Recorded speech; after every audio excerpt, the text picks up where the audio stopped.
Side खबरों के लिए सब्सक्राइब करें फ्लेम मीडिया और उसके बाद बेल आइकन को प्रेस करें ताकि सबसे पहले आपको मिले एक्सक्लूसिव खबरें।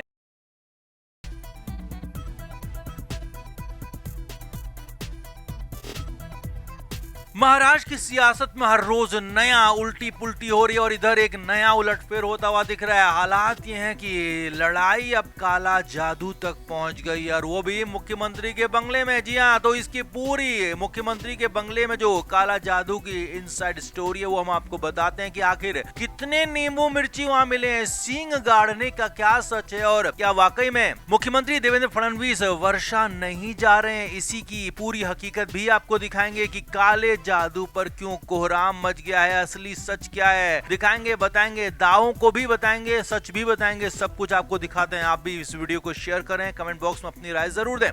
तो महाराष्ट्र की सियासत में हर रोज नया कुछ न कुछ ऐसा होता है जिससे पूरे देश में बवाल होता है और इस बार मामला काला जादू तक पहुंच गया और ये शुरुआत हुई है संजय राउत की तरफ से। अब पहले दावे आपको बताते हैं, फिर आपको अंदर का सच इनसाइड स्टोरी बताएंगे। तो दावे सबसे पहले संजय राउत ने किया और कह दिया कि मुख्यमंत्री देवेंद्र फडणवीस वर्षा यानी कि मुख्यमंत्री के बंगले नहीं जाना चाहते हैं, वो जा नहीं रहे हैं और इसकी वजह ये है कि पिछली जो यहाँ पर मुख्यमंत्री थे उनकी तरफ से यहाँ जाने के बाद, यहाँ से छोड़ने के बाद यहाँ पर सींग गाड़े गए थे। जी हाँ, रेड्डी के सींग गाड़े गए थे, ये बड़ा दावा यहाँ पर संजय राउत ने किया। तो उसके बाद शिवसेना की तरफ से यानी कि शिवसेना शिंदे गुट की तरफ से करारा जवाब दिया गया। रामदास कदम यहाँ पर आगे आए और यहाँ तक कह दिया कि उद्धव ठाकरे काला जादू के असली किंग हैं। उद्धव ठाकरे काला जादू में पूरी तरह से लिप्त रहते हैं। अब पूरा मामला और इनसाइड स्टोरी आपको दिखाते हैं, समझाते हैं। असल में महाराष्ट्र में मुख्यमंत्री के लिए सरकारी तौर पर वर्षा बंगला तय किया जाता है और इसी वर्षा बंगले में ही उद्धव ठाकरे भी रहे और इसी वर्षा बंगले में एकनाथ शिंदे भी रहे। और यही नहीं, इससे पहले जब मुख्यमंत्री देवेंद्र फडणवीस थे तो वो भी वर्षा बंगले में ही रहते थे, लेकिन अब वो वर्षा बंगले में जाना नहीं चाहते हैं। तो अंदर की खबर ये है, सूत्रों के मुताबिक खबर ये है कि वर्षा बंगले में कुछ वास्तु के अनुसार चेंजेस करवाए जा रहे हैं, कुछ वास्तु के मुताबिक बदलाव किए जा रहे हैं और बहुत जल्द देवेंद्र फडणवीस उसमें जा सकते हैं, लेकिन उन बदलावों से पहले वो उसमें जाना नहीं चाहते हैं। अब नींबू मिर्ची का पूरा सच भी आपको बताते हैं। तो नींबू मिर्ची का दावा किया गया रामदास कदम की तरफ से कि जब उद्धव ठाकरे बंगला छोड़कर गए तो वहां पर एक टोकरी भरकर नींबू मिले थे और मिर्ची मिली थी। तो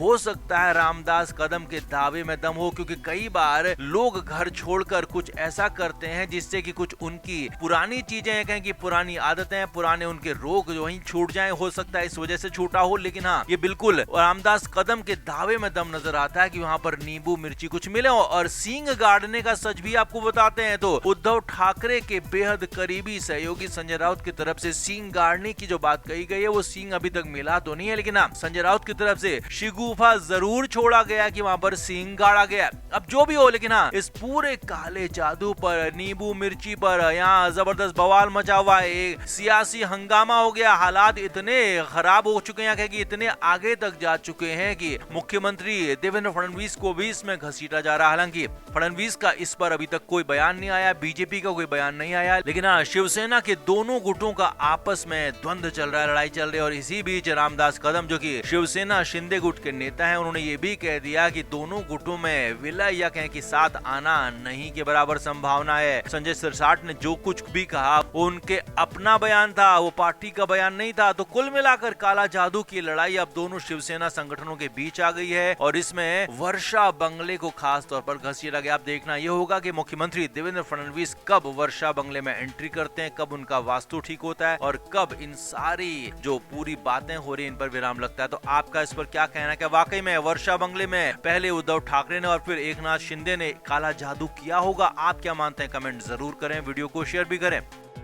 तो उद्धव ठाकरे की पार्टी का विधानसभा चुनाव में प्रदर्शन बेहद खराब रहा था। सिर्फ 20 सीटों पर आकर उद्धव की पार्टी अटक गई थी, लेकिन हाँ, सांसदीय चुनाव में यानी कि लोकसभा चुनाव में पार्टी ने ठीक ठाक प्रदर्शन किया था। लेकिन उसके बाद जब विधानसभा चुनाव में अच्छा प्रदर्शन नहीं हुआ तो उद्धव ठाकरे को तो झटका लगा, लेकिन सबसे बड़ा झटका लगा संजय राउत को, क्योंकि संजय राउत विधायकों के ही भरोसे अपनी सांसदी चलाते हैं, यानी कि विधायक जब वोट करते हैं तो ही उनको राज्यसभा की सीट मिलती है। लेकिन अब की बार संजय राउत के लिए मुश्किलें बढ़ गई है। जी हाँ, बीजेपी के नेता नितेश राणे ने भी दावा किया था कि संजय राउत अपनी पार्टी यानी कि शिवसेना यूबीटी छोड़कर कांग्रेस में जाने की तैयारी कर रहे हैं, क्योंकि अकेले शिवसेना यूबीटी के 20 विधायकों के भरोसे उनको राज्यसभा की सांसदी आगे नहीं मिल सकती, इसीलिए वो कांग्रेस जाने की तैयारी कर रहे हैं। तो ऐसे में इस बीच इस पर एक और बड़ा नया खुलासा हुआ। जी हाँ, नितेश राणे के दावे के बाद अंदरूनी सूत्रों के हवाले से खबर ये है कि उद्धव ठाकरे ने संजय राउत के इस प्लान को चौपट किया है। जी हाँ, संजय राउत लंबे समय से कोशिश में थे और उद्धव ठाकरे को भी मना रहे थे कि उनको कैसे भी राज्यसभा की सीट यानी कि टिकट मिल जाए और अगली बार उनका राज्यसभा का कार्यकाल एक्सटेंड हो जाए, बढ़ जाए, 6 साल के लिए वो और सांसद बन जाएं। अब इसके लिए उद्धव ठाकरे के विधायकों के साथ साथ कांग्रेस के विधायकों का भी समर्थन जरूरी था और इसके लिए संजय राउत खुद पार्टी छोड़कर कांग्रेस में जाने के लिए भी तैयार थे और इसके लिए वो उद्धव ठाकरे से बातचीत कर रहे थे।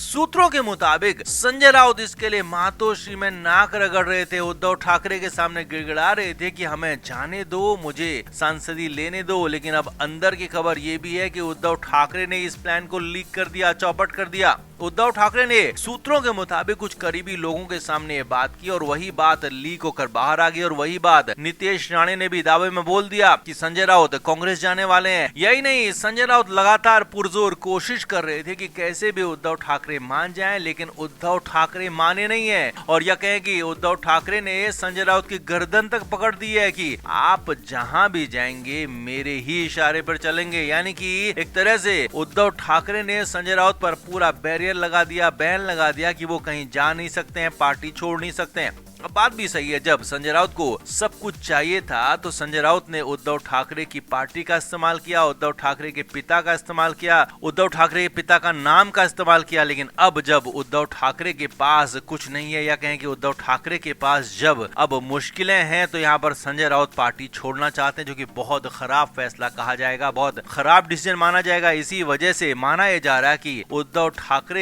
संजय राउत को कहीं जाने देना नहीं चाहते। और बड़ी खबर यह भी है कि आदित्य ठाकरे पर बीच में संजय राउत ने कुछ आरोप लगाए थे, तो उसके बाद से भी संजय राउत को लेकर उद्धव ठाकरे नाराज हैं और उसका भी बदला यहाँ पर चुकाया गया। तो आप क्या मानते हैं, क्या वाकई में संजय राउत पार्टी छोड़कर कांग्रेस चले जाएंगे? क्या उन्हें उद्धव ठाकरे का वरद हस्त या कहें कि पीछे से आशीर्वाद मिल पाएगा? कमेंट बॉक्स में आप भी जरूर से जरूर बताएं, वीडियो को शेयर भी करें। Flame media report.